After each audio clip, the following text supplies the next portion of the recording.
क्या रणजीत सिंह को बढ़ाना था ना? रणजीत सिंह किस धर्म के थे? सिख धर्म के, है ना?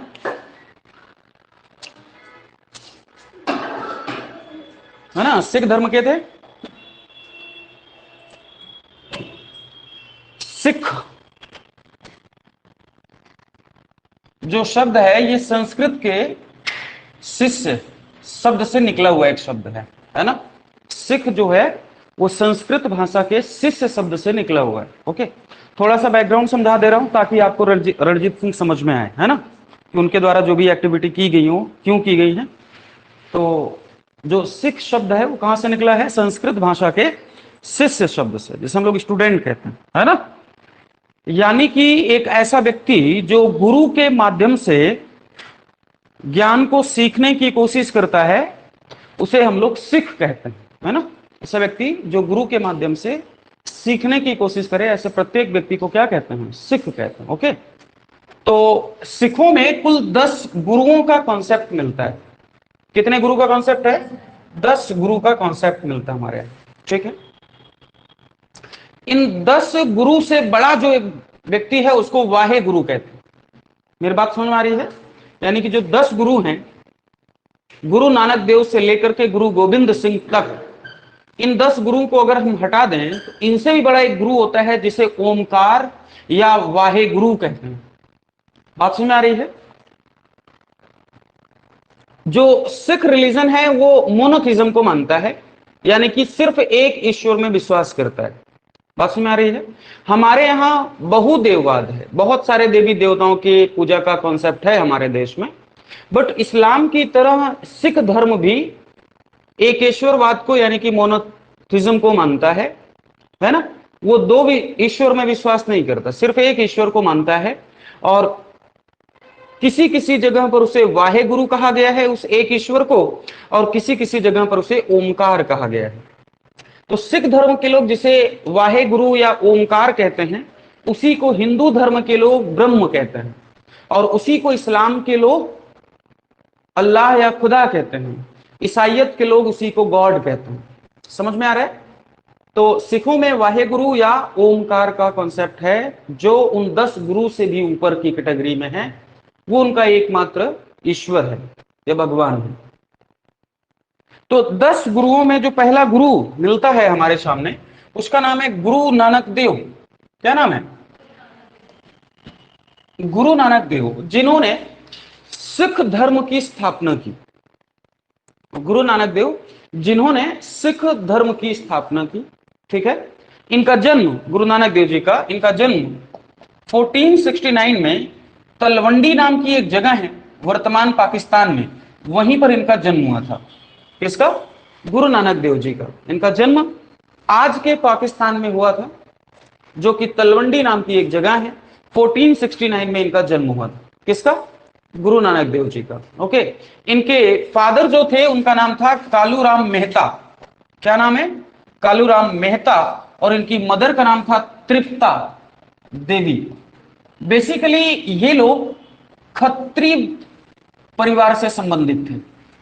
खत्री परिवार समझते हैं आप लोग, जिन्हें कायस्थ कहा जाता है।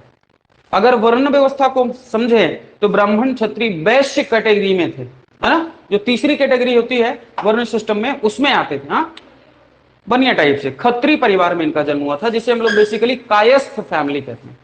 क्या कहते हैं? कायस्थ फैमिली, ठीक है? तो गुरु नानक देव जी का जन्म बेसिकली खत्री परिवार में हुआ। ओके, 1469 में इनका जन्म हुआ। तलवंडी में इनका जन्म होता है, जो कि वर्तमान समय में पाकिस्तान में है, ठीक है? और इसी तलवंडी को ननकाना साहब के नाम से भी जाना जाता है। किस नाम से जाना जाता है? ननकाना साहब या ननकाना साहिब के नाम से जाना जाता है। ये वर्तमान समय में पाकिस्तान में पड़ता है, ठीक है? तो चाहे आप तलवंडी कहें, चाहे आप ननकाना साहिब कहें, चाहे आप पाकिस्तान में कहें, वो सारी बातें सेम है गुरु नानक देव जी के संबंध में, ठीक है?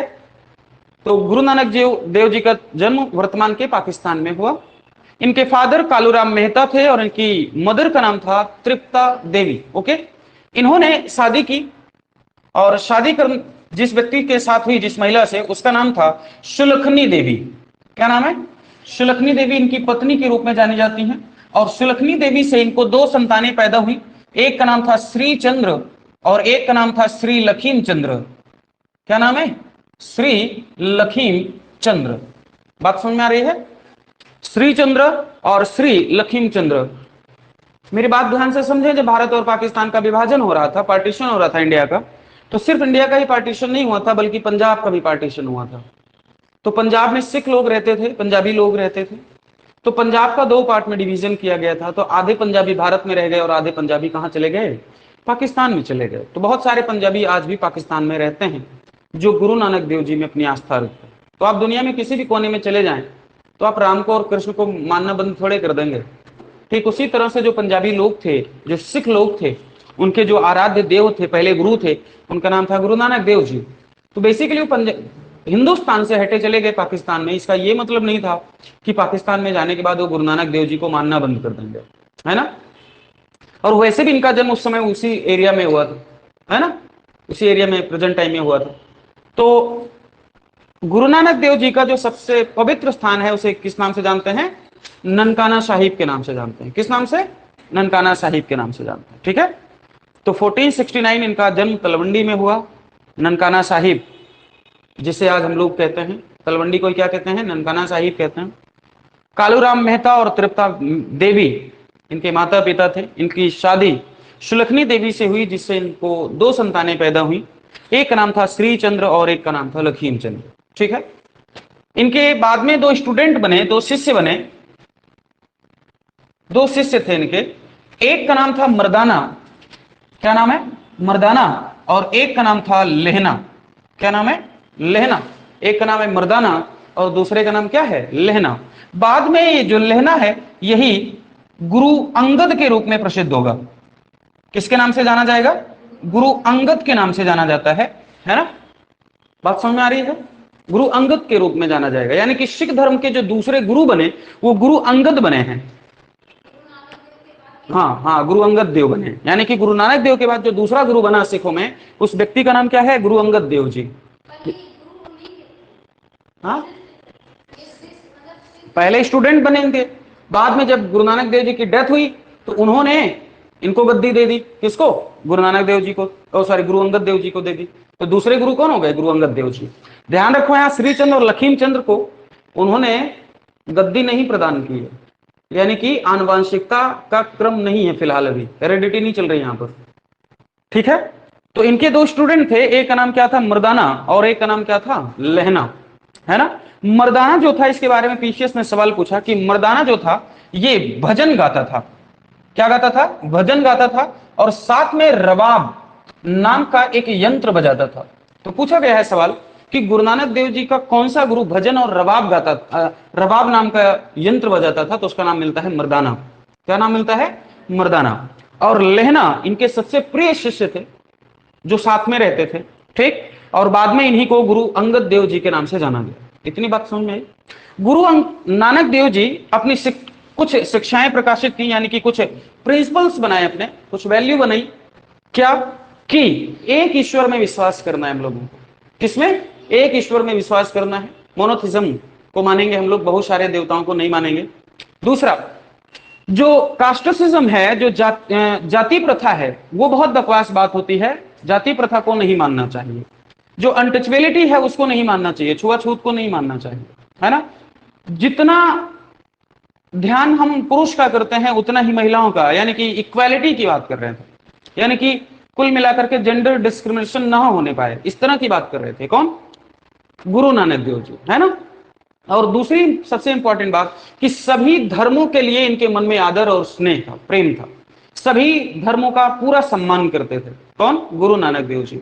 हाँ, विदेशी आक्रांताओं का हमेशा इन्होंने विरोध किया।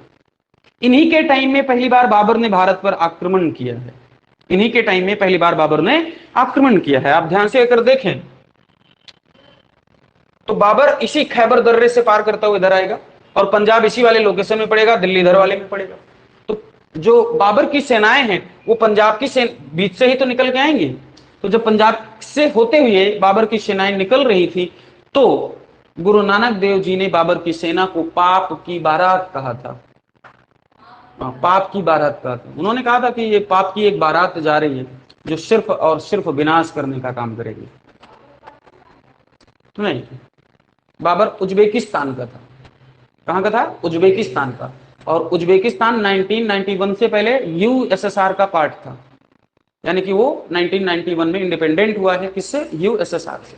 उज्बेकिस्तान में उसका जन्म हुआ है। ठीक है। तो बाबर की सेना को पाप की बारात के रूप में बोला है किसने? गुरु नानक देव जी। बात समझ में आ गई?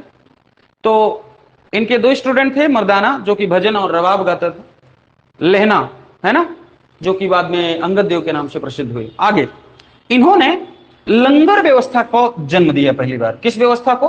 लंगर व्यवस्था को जन्म दिया। आपने नाम सुना होगा, लंगर सिस्टम, है ना। लंगर, लंगर को जो स्टार्ट करने का काम था वो गुरु नानक देव जी ने ही किया है।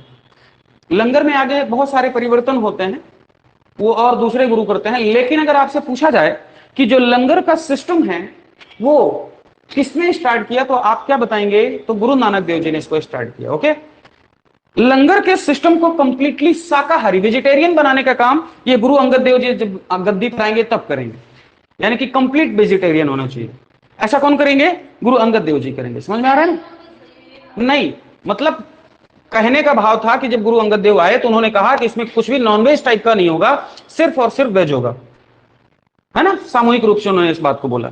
तो लंगर व्यवस्था को जन्म देने का काम किसने किया है? पहली बार गुरु नानक देव जी ने। और लंगर सिस्टम देखते हैं आप, जिसमें कोई जातिवाद नहीं, कोई छुआछूत नहीं, सब कुछ समान भाव से सारे लोग एक साथ एक पंगत में बैठते हैं। पंगत का मतलब लाइन लगा के बैठते हैं और सभी के सभी लोग खाना खाते हैं। और लंगर की व्यवस्था में चाहे जितने लोग खाएं कभी खाना कम नहीं पड़ता है, ऐसी व्यवस्था की जाती है। आप समझ आ रही है? तो ऐसी व्यवस्था को जन्म देने वाले पहले व्यक्ति कौन थे? गुरु नानक देव जी। तो क्या ये कोई एक नया आविष्कार था उस समय के समाज में? क्या एक नया आविष्कार था? नहीं, इस तरह का कोई नया आविष्कार नहीं था। इस तरह का कॉन्सेप्ट ऑलरेडी सूफी करते आ रहे थे। कौन करता आ रहा था? सूफी लोग करते आ रहे थे। सूफी कौन होते हैं? मैंने कई बार बताया कि इस्लाम में तीन प्रकार के, बेसिकली तीन मुसलमान, शिया, सुन्नी और सूफी।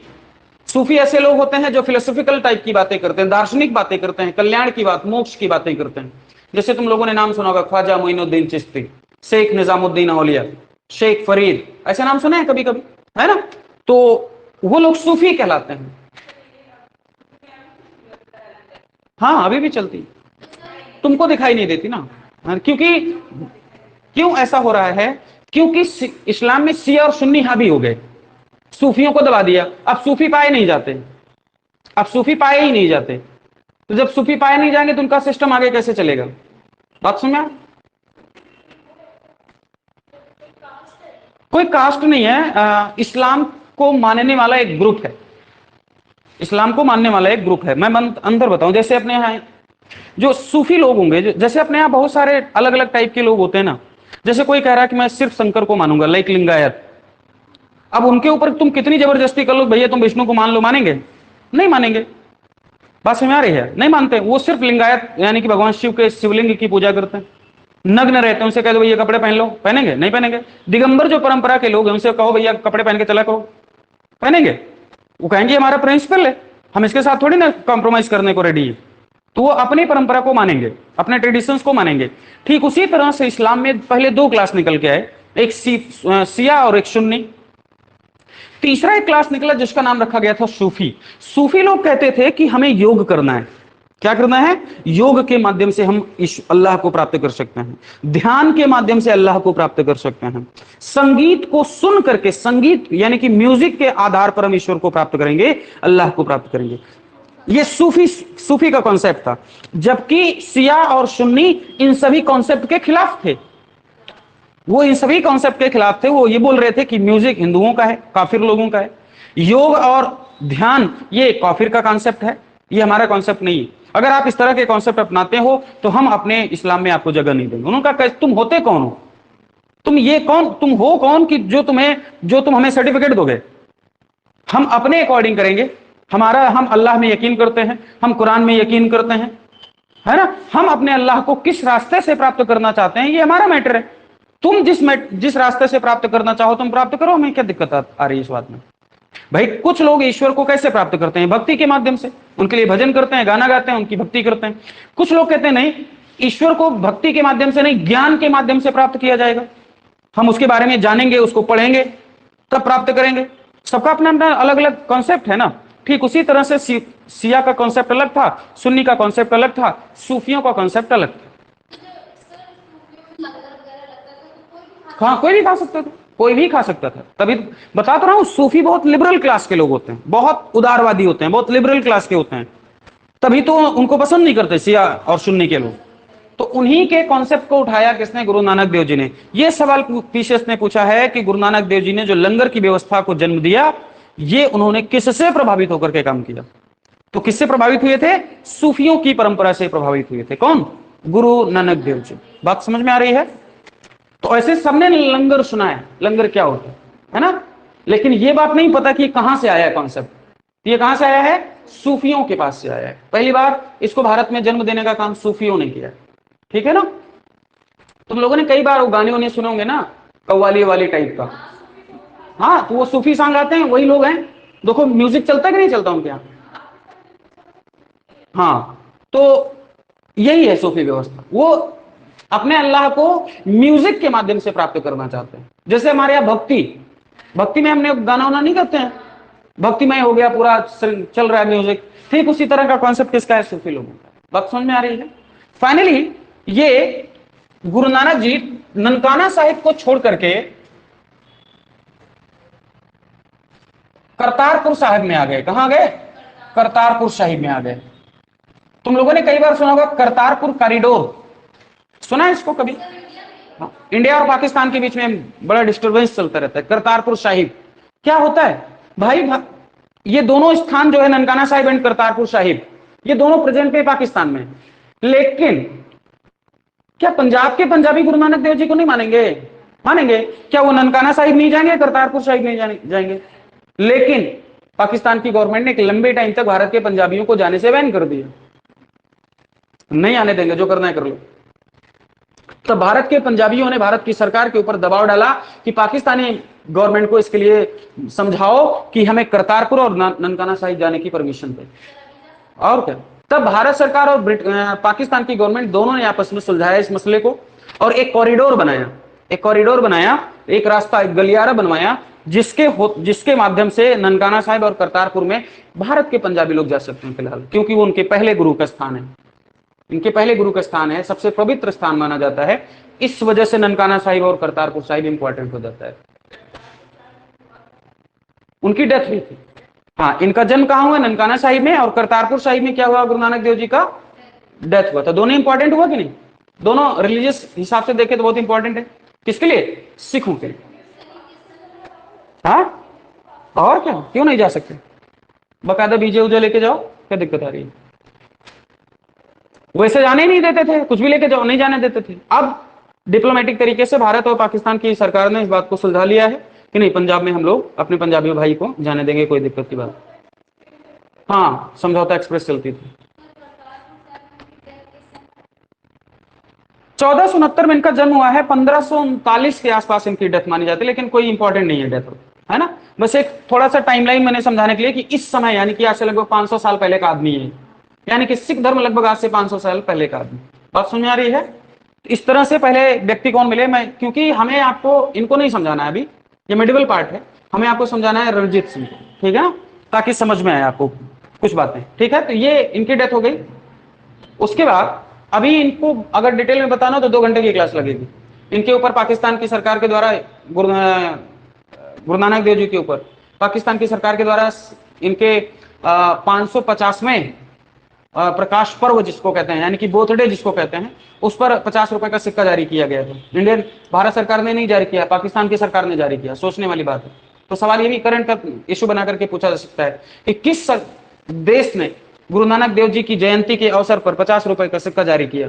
तो हम लोग सोच भी नहीं पाएंगे कि पाकिस्तान सरकार ऐसा कभी कोई काम करेगी, जबकि किया किसने? पाकिस्तान की सरकार ने किया। ठीक है ना। तो ये पहले गुरु हो गए। और यहीं पर दूसरी इंपॉर्टेंट बात समझो, दूसरा इंपॉर्टेंट है कि जो सिख लोग हैं उनका जो पवित्र केंद्र होता है, जो सबसे रिलीजियस सेंटर होता है, उसे गुरुद्वारा कहा जाता है। क्या कहा जाता है? गुरुद्वारा कहा जाता है, जो सबसे पवित्र सेंटर होता है इनका, है ना। होली सेंटर जो है उसे हम लोग गुरुद्वारा कहते हैं। गुरुद्वारा का मतलब होता है गुरु का प्रवेश द्वार, जहां पर एक स्टूडेंट जाकर के अपने गुरु के माध्यम से कुछ ना कुछ सीख सकता है, नॉलेज गेन कर सकता है, ठीक है ना। तो उसे हम लोग गुरुद्वारा कहते हैं। क्या कहते हैं? गुरुद्वारा। गुरुद्वारा का जो मैनेजर होता है, जो प्रबंधक होता है, जो प्रबंध करने वाला है, प्रबंधक, उसे महंत कहा जाता है। क्या कहा जाता है? महंत कहा जाता है। ये भी ध्यान रखने वाली बात है। क्या कहा जाता है? महंत कहा जाता है। यानी कि जो गुरुद्वारा को मैनेज करने का काम करते हैं, ऐसे प्रत्येक व्यक्ति को हम लोग क्या कहते हैं? महंत कहते हैं। गुरुद्वारे में ही आपको पता है आदि ग्रंथ होता है। क्या होता है? आदि ग्रंथ होता है, या इसी को गुरु ग्रंथ साहिब कहते हैं। क्या कहते हैं? गुरु ग्रंथ साहिब भी इसको कहते हैं। तो आदि ग्रंथ या गुरु ग्रंथ साहिब कहां होता है? गुरुद्वारे में होता है। आदि ग्रंथ को पढ़ने वाला जो व्यक्ति है उसे ग्रंथी कहा जाता है। क्या होता, क्या कहा जाता है उसको? ग्रंथी कहा जाता है। और जो व्यक्ति आदि ग्रंथ को गाता है उसे रागी कहा जाता है। क्या कहा जाता है? रागी कहा जाता है। बात समझ में आ रही है? तो उसे रागी कहा जाता है। बात समझ में आ गई?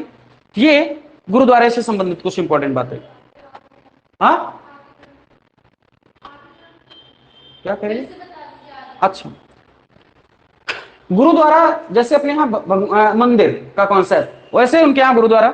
इसके प्रबंधक को क्या कहते हैं? महंत कहते हैं। यानी कि जैसे अपने यहाँ पुजारी हो जाते हैं, है ना, आचार्य हो जाते हैं, ठीक उसी तरह से गुरुद्वारे में ही जैसे अपने मंदिर में मूर्तियां होती हैं पूजा करने के लिए, ठीक उसी तरह से गुरुद्वारे में पूजा करने के लिए क्या रखा गया है? आदि ग्रंथ या गुरु ग्रंथ साहिब कहा गया है। इसे अंतिम गुरु माना जाता है। इसे अंतिम गुरु माना जाता है। समझ में आ रहा है ना? तो आदि ग्रंथ भी इसका नाम है और गुरु ग्रंथ साहिब भी इसका नाम है। तो जो गुरु ग्रंथ या आदि ग्रंथ को पढ़ने वाला व्यक्ति होता है उसे ग्रंथी कहा जाता है। क्या कहा जाता है?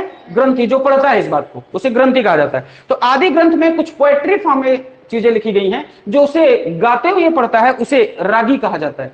क्या कहा जाता है? रागी कहा जाता है। बात समझ में आ गई? आगे देखो, गुरु ग्रंथ साहिब जो है, जो अपना आदि ग्रंथ है, इसे 1604 में पहली बार कंपाइल किया गया था।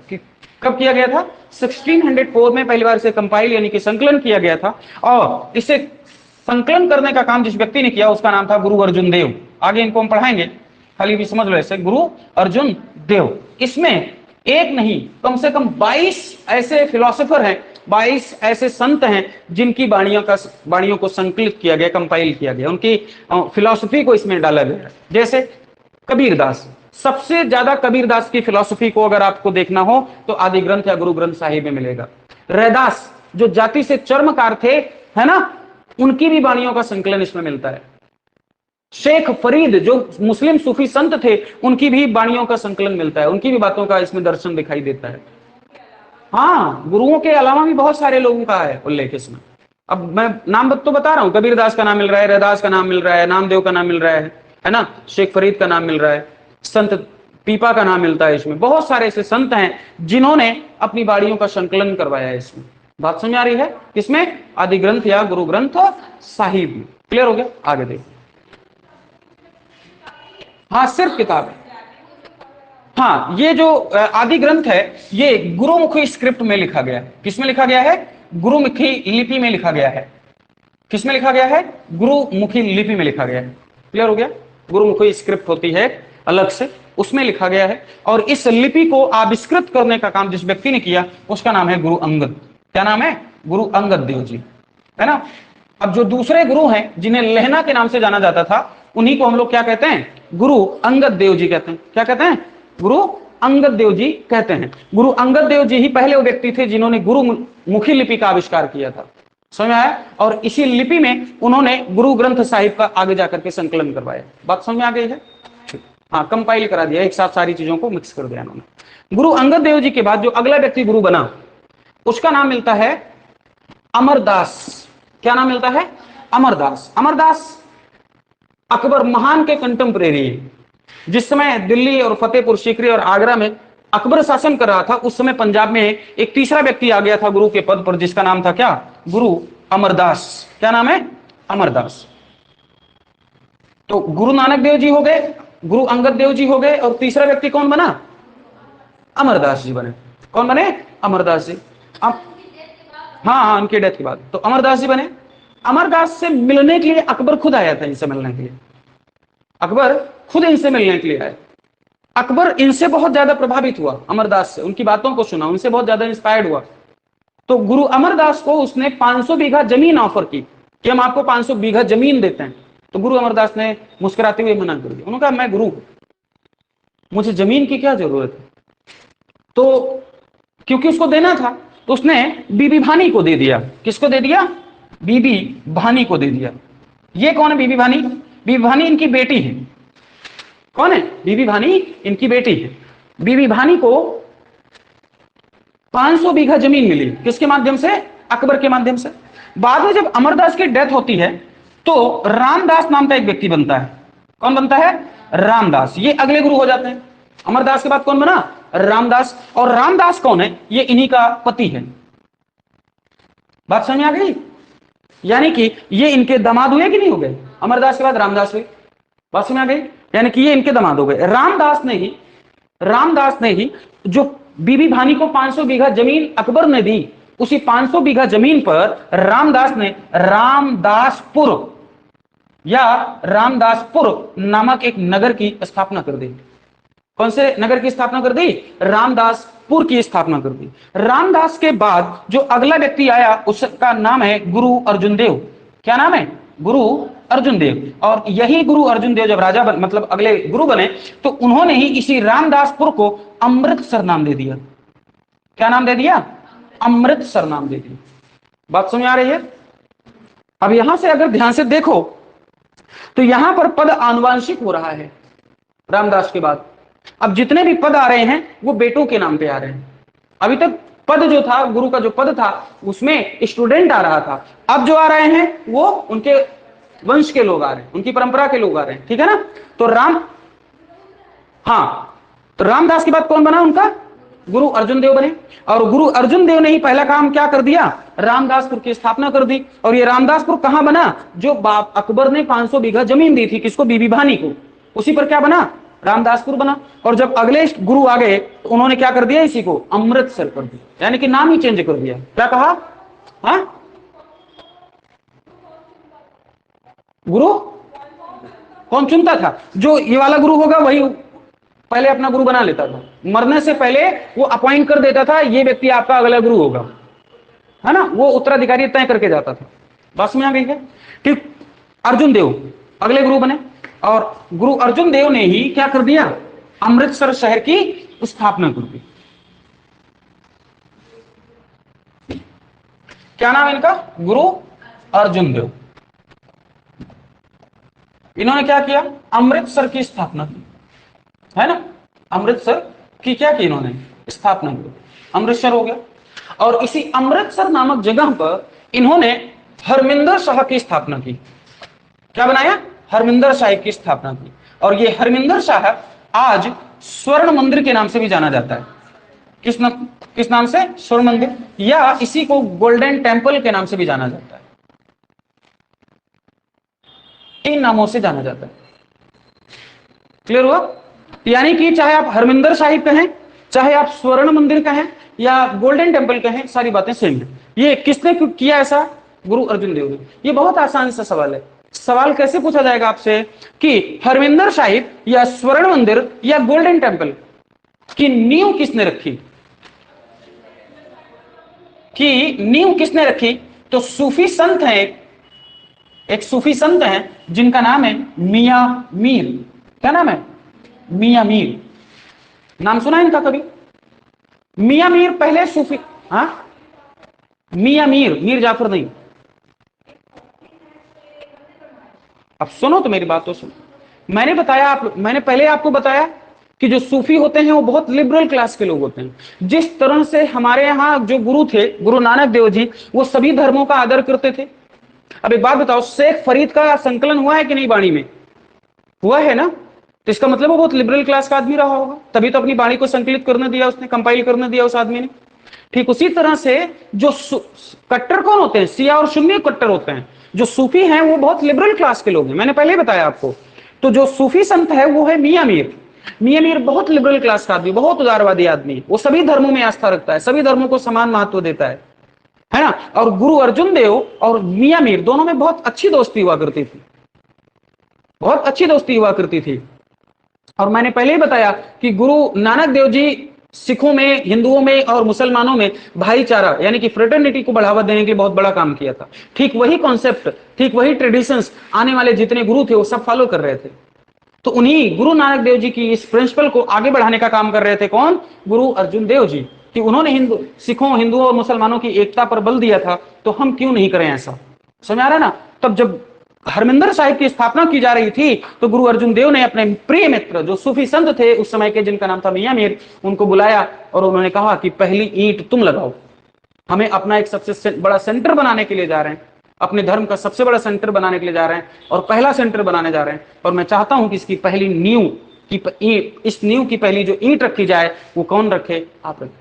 अब जैसे आपका अयोध्या मंदिर नहीं बन रहा है, राम मंदिर अयोध्या वाला, उसकी पहली ईंट किसने रखी है पता है तुम लोगों को? एक दलित क्लास के आदमी ने और एक मुसलमान आदमी ने रखी। उसकी पहली ईंट किसने रखी है? नींव जिसको कहते हैं, दलित और मुसलमान ने रखी। ये तो प्रोपेगेंडा है, ये तो प्रोपेगेंडा है, बट यहां पर कोई प्रोपेगेंडा नहीं। यहां पर वो सच में इस तरह का मैसेज आने वाली पीढ़ियों को देना चाह रहे थे कि हम सभी धर्मों का समान आदर करते हैं।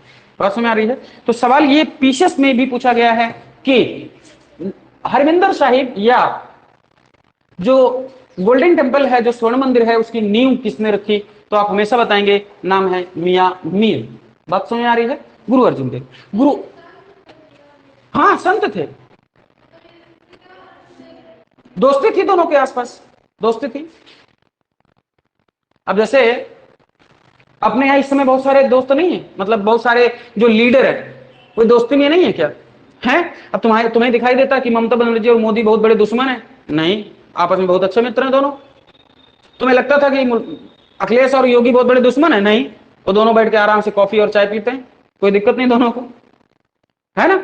वो पॉलिटिकल मैटर जो होते हैं वो अलग होते हैं और इंटरनल मैटर जो होते हैं वो बहुत अलग होते हैं, है ना? पॉलिटिकली एक दूसरे को गाली देना अलग बात है। एक उसी तरह से गुरु अर्जुन देव एंड मियां मीर दोनों एक दूसरे के समय कंटेम्परेरी यानी कि समकालीन थे। तो गुरु अर्जुन देव को लगा कि मियां मीर से बेहतर कोई इंसान नहीं है जो इस मैसेज को आगे बढ़ाने के लिए काम करे, है ना? इसलिए मियां मीर को बुला करके पहली नींव रखवाई। समझ में आ गया? गुरु अर्जुन देव की हत्या, गुरु अर्जुन देव की हत्या जहांगीर ने कर दी। इनकी हत्या हो गई। क्यों हो गई हत्या? क्यों हत्या हो गई, इस बात को जरा समझो। बाबर के बाद राजा बना था, बादशाह कौन बना था? हुमायूं। हुमायूं के बाद बादशाह कौन बना था? अकबर। अकबर ने कुल 50 साल लगभग शासन किया। अकबर ने कुल शासन कितना किया? 50 साल तक। तो अकबर का बेटा कौन था? जहांगीर। जहांगीर को बादशाह बनते बनते इंतजार करते करते बूढ़ा हो गया था वो आदमी बूढ़ा हो गया था। तब तक उसके कई सारे बेटे पैदा हो गए थे। उनमें से एक बेटा जो पैदा हुआ सबसे बड़ा, उसका नाम था खुसरो। क्या नाम पैदा हुआ था? किस नाम से? खुसरो नाम से पैदा हुआ। नहीं, वो अलग आदमी है, ये खुसरो दूसरा है। ध्यान से सुनना, अकबर ने 50 साल शासन किया अकेले और जहांगीर तब तक पैदा हो गया होगा। वो इंतजार कर रहा है कि बादशाह मरे, अकबर मरे तो हम अगले बादशाह बने। समझ में आ रहा है ना? इसी चक्कर में बूढ़ा हो गया। तो इस चक्कर में बूढ़ा तो हो गया, लेकिन बेटा पैदा करना थोड़ी बंद कर देगा। तो बेटा पैदा किया, शादी की, तो पहला लड़का पैदा हुआ। क्या नाम था? खुसरो। अब खुसरो भी जिंदा है जब अकबर बादशाह है। ध्यान से समझो इस बात को। यानी कि जब तक अकबर बादशाह है तब तक जहांगीर भी जिंदा है, और जहांगीर भी है और उसका बेटा खुसरो भी, और दोनों भी राजकुमार हैं।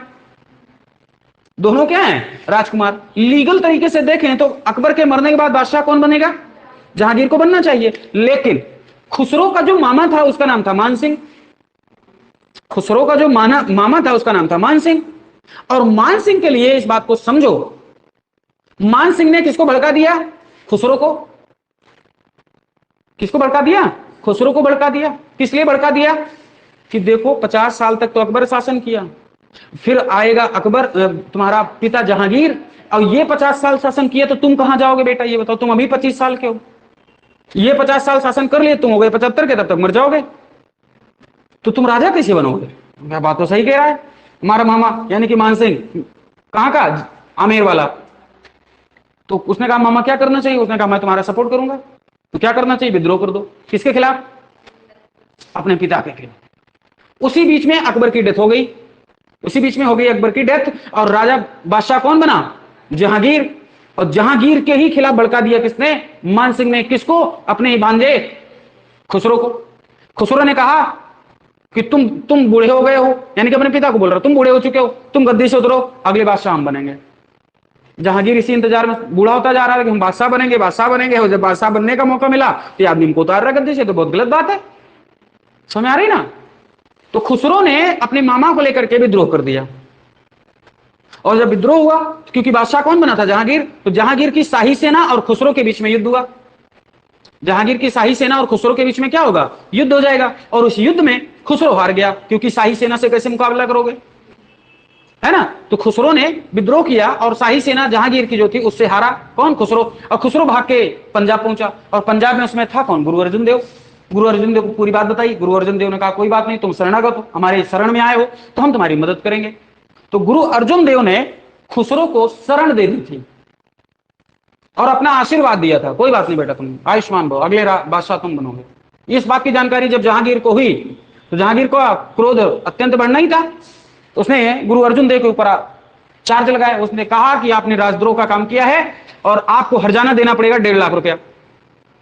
तो संत आदमी के पास 1.5 लाख रुपया उस टाइम कहां से आएगा? महाराज हमारे पास 1.5 लाख रुपया नहीं है। तो फिर कोई दिक्कत नहीं, फांसी पे चढ़ो, वहां फांसी चढ़ जाए, कोई दिक्कत की बात नहीं। इस वजह से गुरु अर्जुन देव ने, यानी कि इस वजह से जहांगीर ने गुरु अर्जुन देव को फांसी पर चढ़ा दिया। इस वजह से जैसे इनको फांसी पर चढ़ाया गया, सिखों में विरोध की चरम सीमा आ गई मुगलों के खिलाफ। समझ में आ रहा है ना? मुगलों के खिलाफ जो सिख थे वो एकत्रित होने लगे। अब इनके मरने के बाद जो अगला व्यक्ति गुरु बना, उसका नाम है गुरु हरगोविंद। क्या नाम है?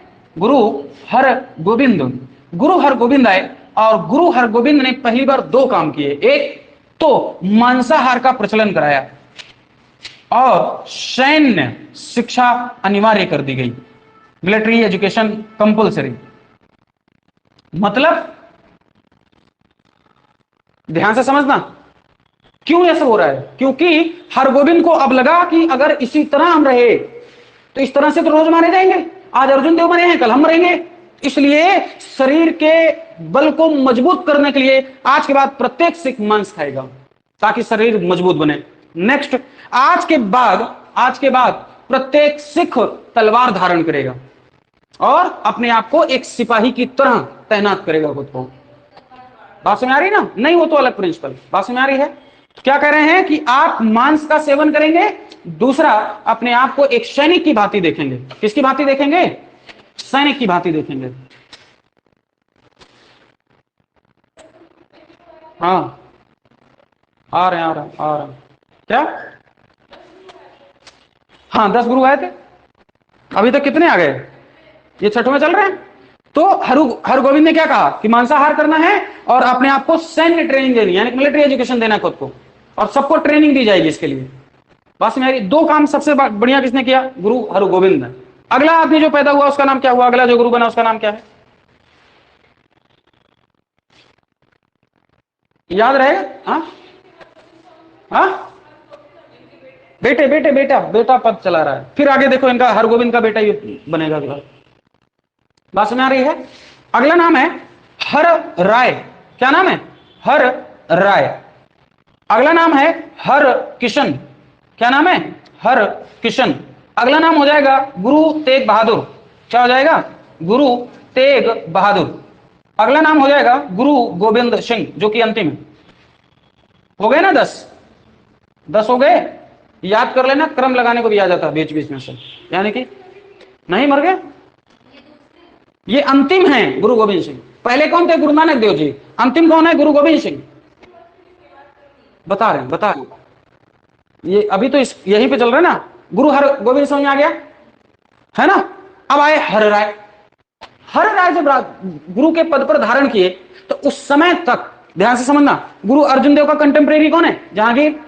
तो उसके हरगोविंद के समय भी कुछ टाइम रहे। अब आए कौन? हर राय। कौन आए? हर राय। हर राय के समय बादशाह बन चुका था शाहजहां, यानी कि जहांगीर।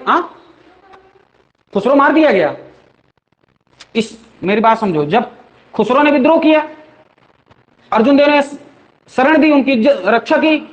अर्जुन देव तो मर गए, तो खुसरो को पकड़ लिया गया वहीं पर, और खुसरो को पकड़ने का काम उसी के भाई शाहजहां ने किया, जिसका नाम था खुर्रम। तो पकड़ के ले आया, है ना, और जहांगीर के आदेश पर उसको जेल में डाल दिया गया, और उसकी निगरानी देखरेख करने का काम दिया गया खुर्रम को। खुर्रम कौन है? जहांगीर का ही बेटा है। खुसरो कौन है? वो भी जहांगीर का बेटा है। तो खुर्रम और खुसरो क्या है? आपस में भाई भाई। और इस बात को समझो कि खुसरो बड़ा बेटा था, और खुर्रम जानता था इस बात को कि अगर जिंदा रहा तो बादशाह कौन बनेगा? अगला यही बनेगा, हम तो बन नहीं पाएंगे। अगर ये मरा तो अगले बादशाह हम होंगे, क्योंकि दूसरे नंबर पे हम ही है। तो निगरानी किसको दी गई? खुर्रम को, जो कि बाद में शाहजहां बनता है। शाहजहां को जब निगरानी दी गई जेल में उसकी, तो शाहजहां ने उसकी दोनों आंखें निकाल ली। किसकी? खुर्रम की, खुसरो की। हाँ, उसकी दोनों आंखें निकाल ली। तो आंखें निकाल ली तो ऐसे अपाहिज हो गया, और एक दिन तलवार निकाली और घोंप दी और गर्दन काट दी उसकी। तो खेल खत्म हो गया किसका? खुसरो का। और क्या भाई, बात समझ आई? इस तरह से खुसरो मर गया, तो अगला बादशाह कौन? सीट खाली, वैकेंट हो गई ना सीट। जहांगीर के पास सीट वैकेंट रहेगी ना, किसके लिए? खुर्रम के लिए। तो अगला नाम व्यक्ति जो खुर्रम था वही क्या बना? शाहजहां, जिसने ताजमहल बनाया। क्लियर हुआ? कौन? क्लियर हुआ इतना? तो हर राय के समय कौन था? शाहजहां था। शाहजहां और हर राय के चक्कर में एक थोड़ी सी नोकाझोंकी हो गई थी। नोकाझोंकी का क्या मसला था? हरगोविंद के समय ही शाहजहां था, शाहजहां ने एक कबूतर पाल रखा था। क्या? कबूतर पाल रखा था। वो कबूतर उड़ के चला गया हरगोविंद के पास। कहां चला गया? हरगोविंद के पास। और हरगोविंद ने कबूतर रख लिया, उनका नहीं देंगे। शाहजहां ने कहा कबूतर हमारा है, तुमको देना पड़ेगा। हरगोविंद भी कम नहीं थे, मांसाहार ये सब करवा चुके थे, उनका ना अब युद्ध होना पड़ेगा। ये भी सोच रहे थे कि एक बार देख लें कहां तक मामला हमारा आगे बढ़ा है, कितना शरीर मजबूत हुआ, कितना हमारी सेना आगे बढ़ी। तो हरगोविंद शाहजहां से टक्कर लेने के लिए आ गए। बस में आ गई। तो किसी तरह से युद्ध टाला गया, लेकिन हर राय उन्हीं का बेटा, ये भी कम नहीं था, क्योंकि ये दोनों प्रचलन अभी चल रहे थे। हर राय को लग रहा था हम पता नहीं क्या हो गए हैं गुरु बन के। तो शाहजहां ने हर राय को बोला कि तुम्हारे पिता ने हमारे खिलाफ अपराध किया है, आकर के सफाई दो, नहीं तो तुम्हारे ऊपर जुर्माना लगेगा। तो हर राय ने कहा मैं गुरु, मैं नहीं जाऊंगा। तो हर राय का एक बेटा था जिसका नाम था राम राय। क्या नाम था? राम राय। हर राय का ही बेटा था राम राय। राम राय को भेजा गया, जाओ तुम शाहजहां के दरबार में। तो राम राय आया शाहजहां के दरबार में। शाहजहां को इतना प्रभावित कर दिया उस आदमी ने कि शाहजहां बड़ा खुश हो गया उससे। उसने अपना मित्र बना लिया उस आदमी को, किसको? राम राय को। तो हर राय बड़े क्रोधित हो गए, कैसा गंदा आदमी है, मैंने कहा भेजा था? तो उससे दुश्मनी करने के लिए भेजा था, तूने दोस्ती कर ली उसके साथ। इसलिए वो बड़ा बेटा था राम राय, उसको गद्दी से हटा दिया, उस अपने छोटे बेटे हरकिशन को गद्दी दे दी। बात समझ आ रही ना? तो अगला बेटा कौन बना? हरकिशन बने, यानी कि अगला हो गया हरकिशन। हरकिशन जब गुरु बनेगा तो राम राय शांत बैठेगा क्या? राम राय शांत नहीं बैठेगा, क्योंकि पिता मर गए, बचा हरकिशन। और हरकिशन है कैसा? छोटा वाला बेटा। राम राय और हरकिशन दोनों में हो गई मार। बात समझ आ रही है? दोनों में क्या हो गई? मार। क्लियर हुआ? राम राय अपनी अलग गद्दी बना लिया, हरकिशन को चेचक हो गया उसी बीच में, चेचक से इसकी हो गई डेथ। राम राय अपनी अलग गद्दी संभाले बैठा। बात समझ आ रहा? और ये आदमी मर गया, और इसके मरने के बाद अगला उसका बेटा कौन बना? गुरु तेग बहादुर। कौन बना? गुरु तेग बहादुर। इन्हीं का गुरुद्वारा है शीशगंज गुरुद्वारा दिल्ली में। शीशगंज गुरुद्वारा का नाम सुना है? दिल्ली में है जो, वो कहां है? किसका है? गुरु तेग बहादुर का। इस आदमी की हत्या कराने का काम औरंगजेब ने किया, यानी कि औरंगजेब ने इस आदमी की हत्या कर दी। कहां? शीशगंज गुरुद्वारे में। और इन्हीं के बाद इनकी अधीनता स्वीकार नहीं कर रहे थे। औरंगजेब ने कहा इस्लाम धर्म को स्वीकार कर लो, उनका नहीं करेंगे, तो जब नहीं करोगे तुम्हारी गर्दन काट देंगे। तो गर्दन काट दी गई, इसलिए शीशगंज कहा। गर्दन कटी है, शीश मतलब गर्दन, गर्दन काट दी गई पूरी, यानी कि धड़ अलग शीश अलग, इसलिए कहा जाता है शीशगंज गुरुद्वारा, जो कहां है? दिल्ली में है। किसका है वो? हाँ हाँ हाँ हाँ, वही शीशगंज गुरुद्वारा, ठीक है ना, वो इन्हीं का है।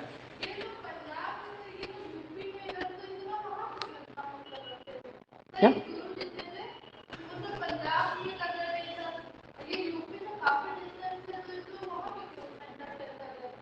कौन कर रहा था? भैया वो तो पूरे साम्राज्य को विस्तारित करना चाह रहा था ना, वो पंजाब को जीतना नहीं चाहेगा, वो तो अफगानिस्तान भी जीतना चाहेगा, वो तो ईरान भी जीतना चाह रहा था।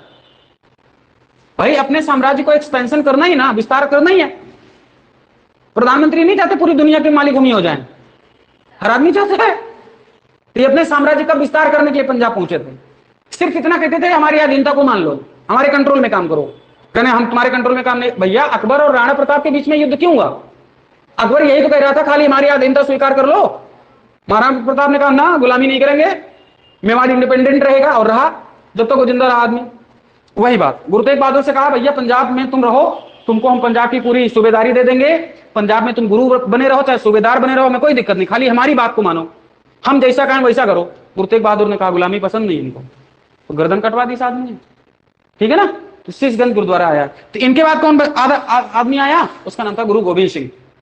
लेकिन गुरु गोविंद सिंह का जन्म पटना में हुआ है। कहां जन्म इनका जन्म हुआ है? पटना में इनका जन्म हुआ। हाँ, इन्हीं के बेटे हैं गुरु गोविंद सिंह के, लेकिन इनका जन्म कहां हुआ? पटना में हुआ। कहां हुआ? बिहार के पटना में गुरु गोविंद सिंह का जन्म हुआ। ठीक है, ये बात समझ में आ गई। और गुरु गोविंद सिंह के समय औरंगजेब है। कौन है? औरंगजेब। पटना से भाई साहब पंजाब की तरफ रवाना किए। जब ये बड़े हो गए तो कहां गए? पंजाब के साइड में गए। पंजाब में आनंदपुर साहिब नाम का एक स्थान बनाया। मखोवल नाम की एक जगह है जहां पर इन्होंने अपना निवास स्थान बनाया। किसने? गुरु गोविंद सिंह जी ने। इन्होंने मुगलों से एक लंबे टाइम तक लोहा लिया, है ना, एक लंबे टाइम तक इन्होंने लड़ाई की। किसने? गुरु गोविंद सिंह जी ने एक लंबे टाइम तक लड़ाई की। लेकिन औरंगजेब के जो वजीर थे, जो उनके सेनापति थे, उन लोगों ने गुरु गोविंद सिंह के सामने ही उनके 4 बेटों को जिंदा दीवार में चुनवा दिया। सिर्फ कंडीशन इतनी थी कि अपना इस्लाम धर्म बदल लो। बेटों ने कहा नहीं बदलेंगे, जिंदा दीवार में चुनवा दिया गया। किसको? गुरु गोविंद सिंह के 4 बेटों। ठीक है ना। ये पूरी कहानी किसकी है? सिख गुरुओं की। अब गुरु गोविंद सिंह को नांदेड़ महाराष्ट्र में क्या हुआ था कि यहां पर थोड़ा सा और डिटेल में बताना पड़ेगा आपको। मैंने आप लोगों को बताया था कि जो औरंगजेब था वो यहां छोड़ करके दक्कन में आ गया था। क्यों आ गया था दक्कन में? क्योंकि बीजापुरी वाले एरिया को हराना था। मैंने बताया था आपको। महाराष्ट्र यहां पर है ना, ये पंजाब से निकल के यहां आ रहे थे। क्यों यहां आ रहे थे? क्यों यहां आ रहे थे? ताकि वो औरंगजेब से मिल करके उनके लाहौर वाले सूबेदार की शिकायत कर सकें। तो यहां से जब यहां आए और यहां से यहां जा रहे थे, तभी गुरु गोविंद सिंह को एक अफगानी ने चाकू मार करके उसकी हत्या कर दी। नांदेड़ नाम की एक जगह है जहां पर इनकी हत्या होती है, जो कि महाराष्ट्र में है। और यहीं पर नांदेड़ में 1708 में इनकी डेथ हो रही है। कब हो रही है इनकी डेथ? 1708 में। और इसी बीच में गुरु गोविंद सिंह को एक व्यक्ति मिलता है जिसका नाम होता है बंदा बहादुर। क्या नाम है? बंदा बहादुर। इसकी हिस्ट्रिकल बताएंगे। यानी कि इस गुरु पद को आगे बढ़ाने का काम जिस व्यक्ति ने किया है उसका नाम है बंदा बहादुर।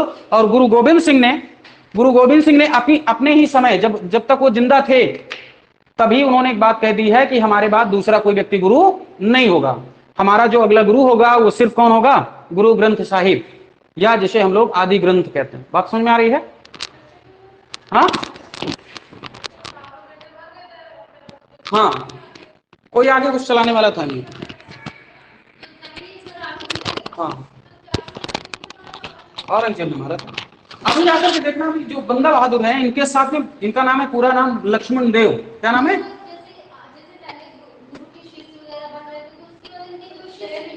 नहीं, शिष्य बने लेकिन कोई व्यक्ति गुरु नहीं बनेगा। शिष्य बने लेकिन कोई व्यक्ति गुरु नहीं बनेगा। अंतिम गुरु बोल दिया गया गुरु ग्रंथ साहिब को। यही आपका अंतिम गुरु है। इसी की बातों को आगे बढ़ाना है। इसी की बातों को मतलब उसमें 10 गुरु के प्रिंसिपल लिखे गए कि नहीं लिखे गए? यानी कि 10 गुरुओं के जो प्रिंसिपल थे वो गुरु ग्रंथ साहिब में कंपाइल कर दिए गए। उन्हीं के आगे उसमें जो बातें लिखी गई हैं उन्हीं बातों को पढ़ करके आगे बढ़ाना अपने आप। ठीक है। और उन्हीं आदेशों का पालन करते हैं बंदा बहादुर। और बंदा बहादुर को सिखों का नेतृत्व करने के लिए भेजा किसने है? तो गुरु गोविंद सिंह। किसने भेजा है? गुरु गोविंद सिंह ने अपने मरने से पहले भेजा। ठीक।